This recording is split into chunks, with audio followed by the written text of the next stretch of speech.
காமராஜருக்கு பிறகு ஒரு நேர்மையான தலைவர் கையிலே இந்த ஆட்சி சிக்கவில்லை. காமராஜருக்கு பிறகு அவருடைய பேரன் சீமானுக்கு வாக்களிக்கிற வாய்ப்பு கிடைத்திருக்கிறது. அந்த வாய்ப்பை விட்டுவிடாதீர்கள். தூத்துக்குடி கிட்டத்தட்ட 4 லட்சம் வாக்கள் வித்தியாசத்தில் கனிமொழியை வெற்றி பெற வச்சீங்க. என்ன நடந்திருக்கிறது? தூத்துக்குடியில ஒரு மாற்றம் கூட நிகழல. ஆனால் ஒட்டுமொத்தமாக திமுக 39 பாராளுமன்றத்தை வெற்றி பெற்று நாங்கள் ஆட்சிக்கு வந்தால் நீட் தேர்வை ரத்து செய்யும் சொன்னாங்க.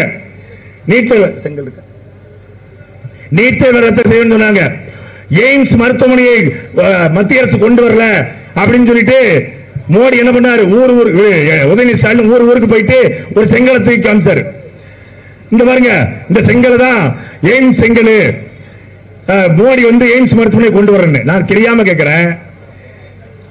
தமிழ்நாடு முழுக்க பிரச்சாரத்துக்கு போய் எய்ம்ஸ் செங்கலை தூக்கி காட்டுகிற மரியாதைக்குரிய விளையாட்டுத்துறை அமைச்சர், விளையாட்டு அமைச்சர் உதயநிதி ஸ்டாலின் அவர்கள் அந்த செங்கலை மோடியை பார்க்கறதுக்காக டெல்லிக்கு போனீங்கல்ல, ஏன் அங்க காட்டல? உனக்கு தெம்பு இருந்தா, தைரியம் இருந்தா, துணிச்சல் இருந்தா, ஆளுமை இருந்தா, நீ உண்மையிலேயே கருணாநிதியின் பேரனா இருந்தா, நீ உண்மையிலே ஸ்டாலினுடைய மகனா இருந்தா மோடி கிட்ட கொண்டு போய் காட்டிடணும்ல. ஐயா இந்த செங்கல் தாயா எய்ம்ஸ் செங்கல், அதை கட்டலங்க, அதுக்கு தமிழ் தெரியாது, நீ கூட மேரே பவுத் அச்சா ஹே, மேரே செங்கல் மே ஆத்தா ஹே, மே எய்ம்ஸ் கே ஜாத்தா ஹேன்னு பேசிருக்கலாம்ல. ஏன் பேசல? பயம், ரெய்டு விட்டுருவாங்க, ஈடி ரெய்டு, ஐடி ரெய்டு விட்டு ஆட்டையை கலைச்சிருவாங்க அப்படின்னு தெரியும். சரி, ஒரு முட்டையை காட்டினாரு. என்ன முட்டை? இது நீட் தேர்வுக்கு கொண்டு வர முட்டை அப்படின்னு ஒரு முட்டையை காட்டினாரு. முட்டையை காட்டின கூமுட்டை நீ என்ன பண்ணிருக்கணும்? நேரா போய் மோடி கிட்ட காட்டிருக்கலாம்ல. மோடி கிட்ட நிர்மலா சீதாராமன் சந்திச்சீங்க, மோடி செஞ்சீங்க. உங்க ஐயா 5 முறை பார்த்திருக்காரு, நீங்க 3 முறை பார்த்திருக்கீங்க. போய் அப்ப காட்டிக்கலாம்ல. இந்த முட்டை தாங்க நீட் தேர்வில் எங்க மாணவர்கள் வடநாட்டில் இருக்கிற முட்டை, எங்கள் மாணவர்கள் மட்டும் நீட் தேர்வு எழுத வேண்டுமா, நீட்டுக்கு விளக்க வேண்டும் என்று கேட்டுக்கலாம். அங்க கேட்க மாட்டாங்க, ஆனா மக்கள் மத்தியில் கேட்பாங்க. நீட்டை நீக்குகிற ரகசியம் எங்க கிட்ட தான் இருக்குட்டாங்க. அப்பவே நமக்கு சுதாரிச்சிருக்கணும். அது என்னடா ரகசியம்னு கேட்டா, ஒண்ணும் இல்ல, யாருக்கு வெக்கமான சூடு சொரணம் இருக்கோ அவங்க நீட்டை நீக்குவாங்கன்னு சொன்னாங்க. அப்பவே நமக்கு புரிஞ்சிச்சு இவங்களுக்கு வெக்கமான சூடு சொரணம் கிடையாது, இவன் நீட்டை நீக்க மாட்டான்னு. ஆனா நீட்டை நீக்கிற ரகசியம் இருக்கு. நீட்டை நாங்கள் ஆட்சிக்கு வந்தால் நீக்கும் என்று சொல்லிவிட்டு 5 ஆண்டு காலத்தில் 40 பேர் தற்கொலை படிச்சிருக்கான் இந்த நீட் தேர்வு எழுத முடியாமல். நீட் தேர்வில் தோல்வி அடைந்து தமிழ்நாட்டு மாணவர்களுக்கு தகுதி இல்லையா? இருக்கிறது. தமிழ்நாட்டு மாணவர்கள் தான் இந்தியாவிலே அதிக மதிப்பெண்கள் எடுக்கிற, அதிக கல்வித்திறன் படித்த மாணவர்கள். ஏன் நீட் தேர்வில் அவங்க பெயிலா போறாங்க? ஏன் பாஸ் ஆக முடியல? கல்வி முறை தவறா இருக்கு.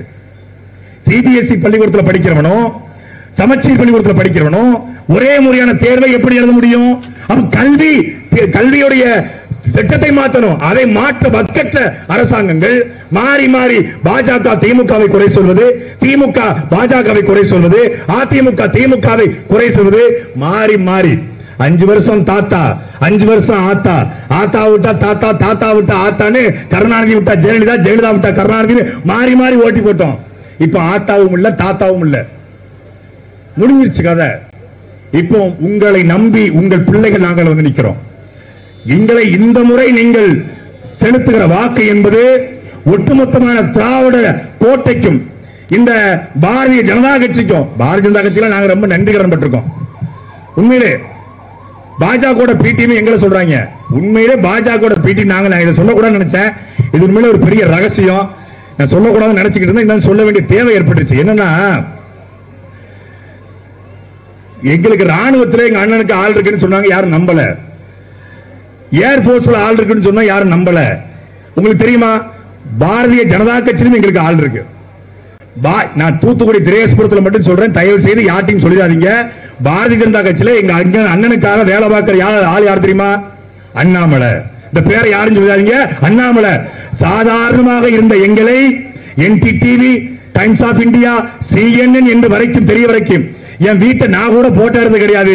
என் வீட்டை லைவ்ல காட்டல கொண்டு போய் சேர்த்து எங்களுக்கு NIA என்கிற அந்த அதிகாரிகளை அனுப்பி எங்க வீட்டை சோதனை கூட வச்சு இந்தியா முழுக்க கொண்டு போய் சேர்த்த எங்கள் அண்ணன் அண்ணாமலை ஜி, பாரத் மாதா கி ஜெய், வாழ்க.